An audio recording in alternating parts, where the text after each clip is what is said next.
more than these? He said unto him, Yea, Lord, thou knowest that I love thee. That's Peter's old nature. No humility. Because how do you know you love somebody more than somebody else loves somebody? But did you hear how Jesus set him up? Peter, you love me more than these? Oh yeah, I love you more than them. Yeah, you don't know that. How are you to know that? How am I to know, Mr. Green, that I love you more than anybody in this room? How am I going to degrade their love to upgrade my love? It's not a humble statement. Not at all. So he says to Peter again, he saith unto him, Yea, Lord, you know I do. And he said unto him, Feed my lambs. And he said unto him the second time, Simon, son of Jonas, lovest thou me? He said unto him, Yea, Lord, thou knowest I love thee. He said unto him, Feed my sheep. Now, each time he's asking Peter this, he is telling Peter that there's a plan, there is a purpose. Because feeding the sheep is the plan and the purpose. So now you're examining yourself. Now, first of all, you're back where you were. The mere fact that Jesus Christ is communing and communicating with Peter lets Peter know he's forgiven. Watch this. Wait a minute now. No one else may be talking to Peter. But is that important if Jesus is talking to you?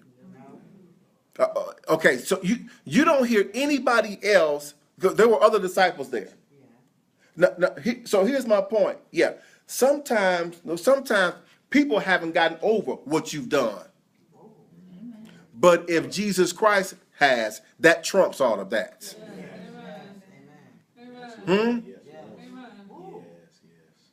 Yeah, and you may feel some kind of way because I'm back where I was. But I didn't put myself back there. God brought me back.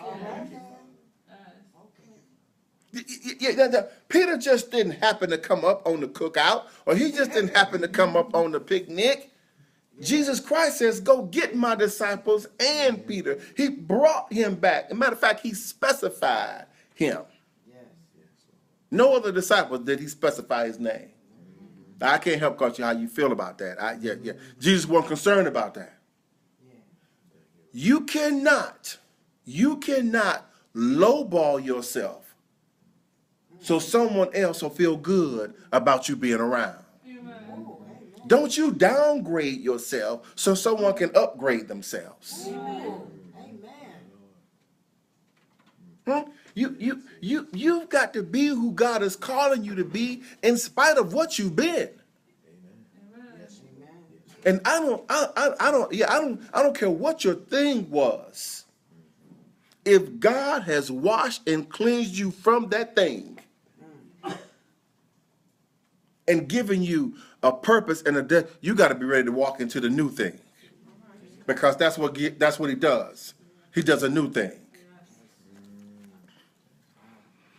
So verse 17 says, And he said unto him the third time, Simon, son of Jonah, lovest thou me? Now watch this. Jesus Christ is so wise, because now Peter is getting grieved. In other words, watch, the old Peter is the old Peter is showing up. The old Peter is showing up. And so sometimes what God will do to let you know you're not everything you think you are, he will give you a moment of humility.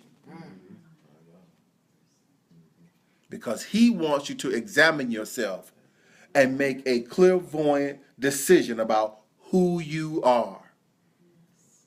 And if you're not fully delivered, but Christ needs you to be fully delivered, the only way he can do that is show you what you need to be delivered from. Are you willing to look at yourself and say, okay, all right, okay, I got to stop doing that then? I told y'all when I first came back, I was like, man, how am I going to stop all this cussing? I was nervous about that. Because that used to be my thing. Wait, hold, okay. Wait, did I say that too emphatically? Wait a minute. I'm just saying, if you, yeah, back in the day, yeah, don't act like I'm the only one here cussing, man. No, no, man, please, yeah. Y'all looked at me like, oh, the preacher cussing, man. Oh, whatever. Yeah. Shut up. Peter cussed and cut out some ears, and God brought him back. Yeah, no, yeah. Y'all looking at me all crazy and carrying on. Yeah. Yeah, God had to deliver me from cussing, okay? Huh? Amen. Okay, God, I don't want to hear that still cussing. I don't want to hear that. I covered his ear up over here, but okay. So, verse 17. He says, okay, I'm gonna need y'all to stop over there in that corner over there, okay? Verse 17 says, Peter was grieved because he had said unto him the third time, lovest thou me? And he said unto him, Lord, thou knowest all things. Thou knowest that I love thee. I want you to I want you to read this verse word for word. Because at first Peter started off and said, yeah, I love you more than these. Here in this verse, when he is about to receive his deliverance, his breakthrough, he just says, thou knowest that I love thee. Yes. Not more than these, but you know that I love thee. Because now Peter, he gets it. He understands it now. He understands why Jesus is asking him this question repetitiously. Because Jesus wants Peter to see himself. Yes. He actually wanted Peter to become upset so Peter could see that he was becoming the old Peter. And this is how you know a person is changed. Because what once bothered them and took them far left doesn't bother them anymore. See, there's some things you can say and do that back in, when I wasn't with Christ, that was war. Yeah. Now you say, I'm just going to pray for you. And tell you, you only said it because you know I'm saved. You know I'm delivered.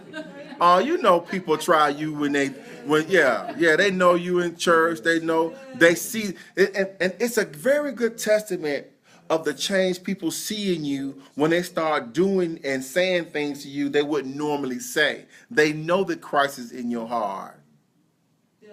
Because back in the day when they didn't know Christ is in your heart, they didn't say all that stuff. They didn't do all those things.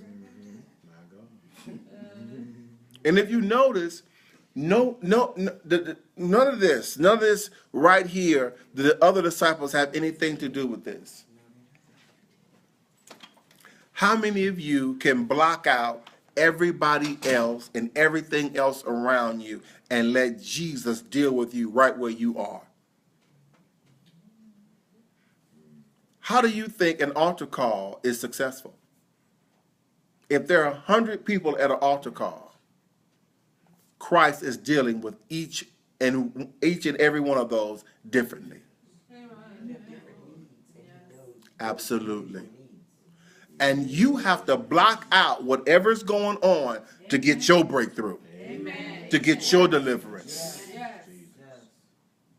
And I don't care if you start off into my whole hands. When you felt the Spirit of the Lord moving and you felt the atmosphere shifting, you was like, oh, I'm going for mine. Peter right here saying, you know what? I see myself where I am. I'm going for mine. It's me and Jesus. None of this, okay, go wherever you go. No, Peter is humbled. Because when Jesus brings you back from the thing that was separating you and him, you're so glad to be back, you'll just do anything for Christ. I don't care where Christ sent me. He didn't send me to some places. He didn't send me to some places. I rolled up on them and they was smoking weed and they was drinking alcohol. I didn't care. Christ sent me and that's where I was. And I didn't go up there tripping either. I was like, how y'all doing? You know, Jesus saves. We know, Reverend. We know, Reverend. Yeah. You just want to do what God gives you to do. When you self-examine yourself and you have forgiven yourself for the sins you have committed against other people, you're praying for those people that they forgive you. Don't you know? See, no one talks about Peter having to preach to the family members of the centurion soldier, ear who cut off.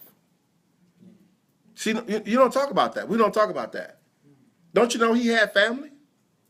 Don't you know they know Peter preaching now? What about what they're thinking? See, nobody talks about that. Nobody talks about the people that Peter cussed out. Huh? And now they find out he's preaching again.